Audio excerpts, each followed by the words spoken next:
Good afternoon, everybody. As always, my name is JC, and welcome to my channel, Everyman's Thoughts. In today's video, we're going to take a look at the Vanity Fair First Look article related to Amazon's Lord of the Rings Rings of Power. There are some very minor spoilers here, so you've been warned. So with that, let's get started.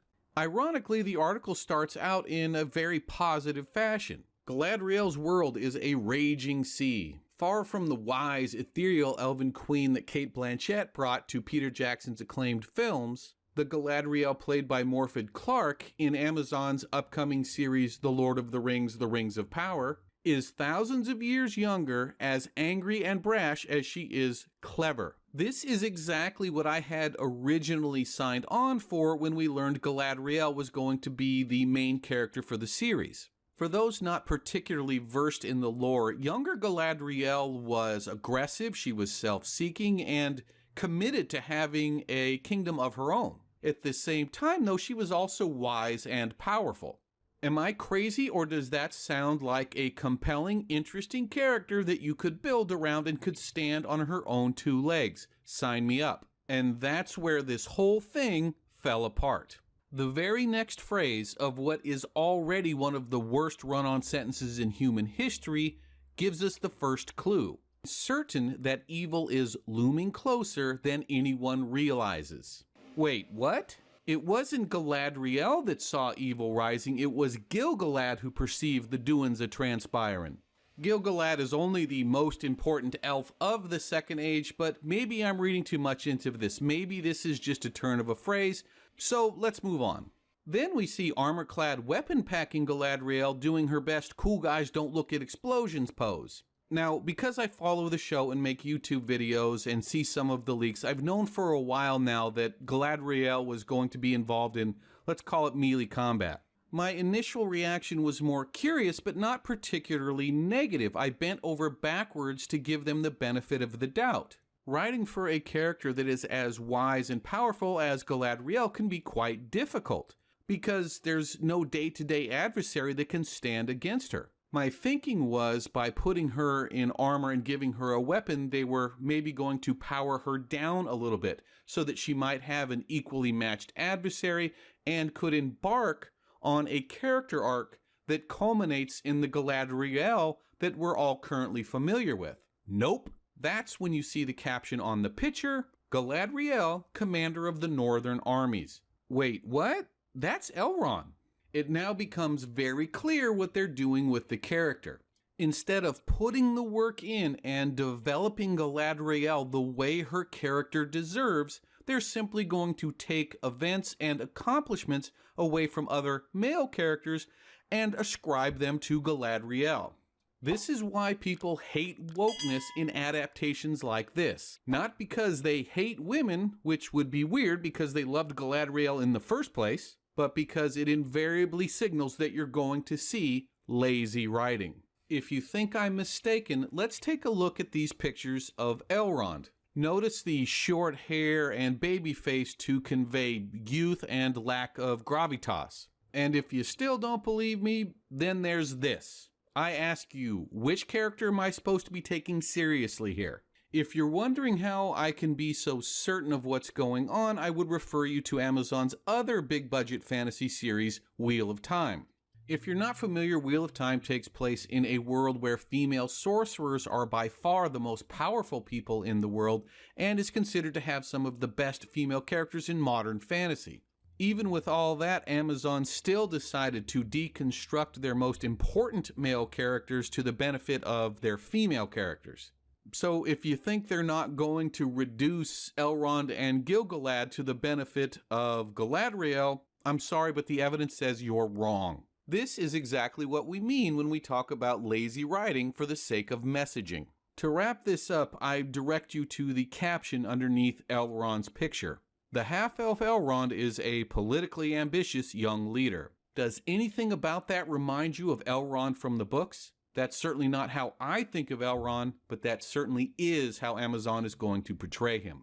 Of course, the show hasn't aired yet, and I could be 100% wrong, and I hope I am. I really did want to see the stories of Galadriel, not the stories of Galadriel's bastardized version of Elrond and Gil-galad. As we move on, before we get to some of the more positive aspects, unfortunately we have another piece of garbage that has to be addressed, and that's this. When Amazon released photos of its multicultural cast, even without character names or plot details, the studio endured reflexive attacks from trolls, the anonymous online kind. Obviously there was going to be push and backlash, says Tolkien scholar Mariana Rios Maldonado, who is not affiliated with the Rings of Power, but the question is, from whom? Who are people that feel so threatened or disgusted by the idea that an elf is black or Latino or Asian?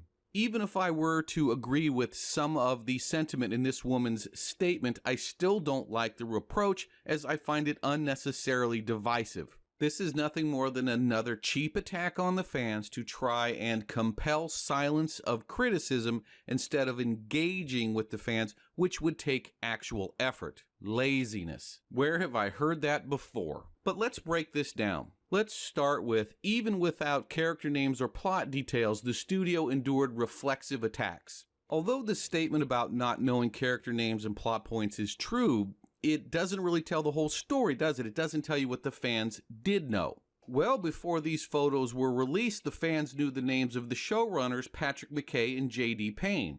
These are two writers whose only claim to fame is their association with J.J. Abrams and Bad Robot. It's been speculated that the reason these two men got the job was because of the direct personal endorsement of J.J. Abrams himself. Abrams and his company Bad Robot are notorious across several fandoms for injecting identity politics and divisiveness into beloved franchises, most notably Star Wars. This was discussed extensively and common knowledge for people who follow the show. Next, not long before Rings of Power released its cast list, Amazon's other fantasy series Wheel of Time released its cast and character list. It was at this time that fans found out that A, Wheel of Time would be race-swapping much of its main cast, and B, Amazon Development has documents that require certain diversity quotas. Not recommendations, hard quotas.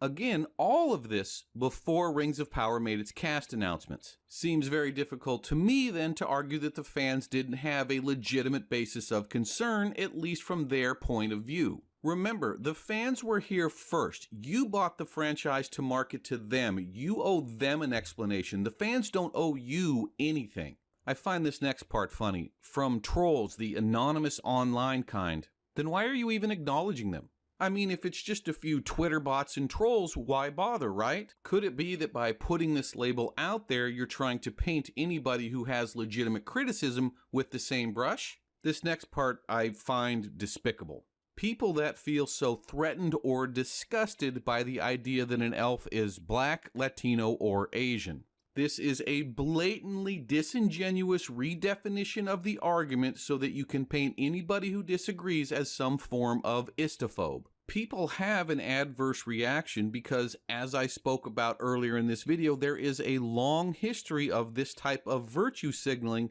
being used to cover up lazy writing and poor character development with a thin veil of messaging. Now, I am very encouraged that the darker-skinned elf, Arondir, is near the Haradrim, which would make sense. That is an area that, let's say, is loosely based on, call it North Africa and the Middle East, so it makes sense that characters or people would look like him. In fact, in the past, not only have I made videos defending the show from criticisms about its multicultural cast, but I've even made videos directly advocating for a development of the area of Harad in the show. Different weather there means different armor, different weapons, different day-to-day outfits, different cultural norms, particularly on things like hospitality or sharing meals. The development of an area that shows true cultural diversity, not just the standardized tokenism that Hollywood specializes in.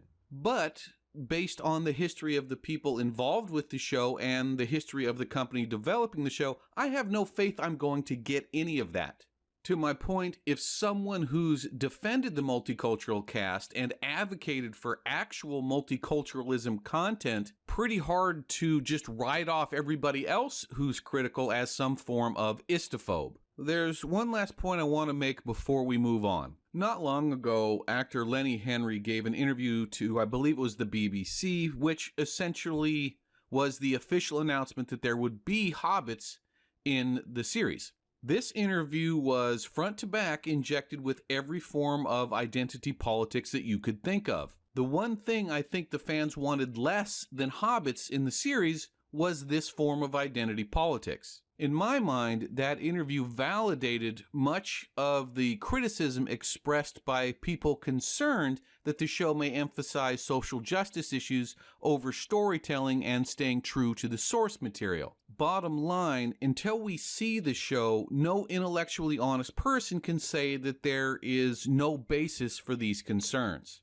Guys, this video's running a little long, so I'm going to speed some things up here. Next, I want to talk about Tom Shippey. Now, Tom Shippey has been a one-man wedge issue since it was discovered that he was no longer involved with the show. Those that are suspicious of the direction the show is heading believe that based on Mr. Shippey's reputation, he would have pushed for a more faithful adaptation of the source material and advocated their point of view. And that his early departure is a sure sign of the way the show is headed. Those that defend the show say that no, he was never intended to be there for a long time. He was just hired as a temporary consultant to help them lay out a framework. Neither side having any evidence to support their position. If this article is to be believed, we may have a better understanding of what happened based on actual evidence. The article strongly implies that a while back Mr. Shippey gave an unauthorized interview to a fan site which would likely be in direct violation of a non-disclosure agreement. He was shortly thereafter no longer associated with the show. I have a ton of respect for Mr. Shippey, but if you're giving unauthorized interviews, it is what it is. Now let's talk about things in a little more positive light. Really liking how the dwarves are looking here. Cannot wait to see Khazad-dûm. I think Peter Jackson essentially forced their hand, but kudos for them for stepping up their game and keeping the bar high. I would have preferred my female dwarf with a beard, but I'll pick my battles. Next, if you look at the caption underneath the Forbidden Love picture, it says that they're in the village of Tir Harad. As much as anything, this would be something I would be excited about. As I mentioned earlier, I've made videos talking about how I want to see the North African, Middle Eastern cultures developed in the Tolkien world, the different architecture, the different outfits, customs, etc., actual cultural diversity. Something that looks and feels different but stays within the spirit and the canon of the source material. Sadly, though, as I look at that village, it sure does feel like every other medieval-style European village with nothing about it that says Harad. Furthermore, if the proximity to Harad is the justification for the darker-skinned elf, why is it that she's so light-skinned? Are we actually going to get writing and sets dedicated to the Harad Rim culture, or are we going to get the typical Hollywood tokenization in the name of diversity? I think we both know the answer to that question. This video's running kind of long, so I'm going to make a separate video on consolidation and a few other thoughts I had. If you are interested in more Lord of the Rings, Rings of Power news, please hit that subscribe button, and I'll see you next time.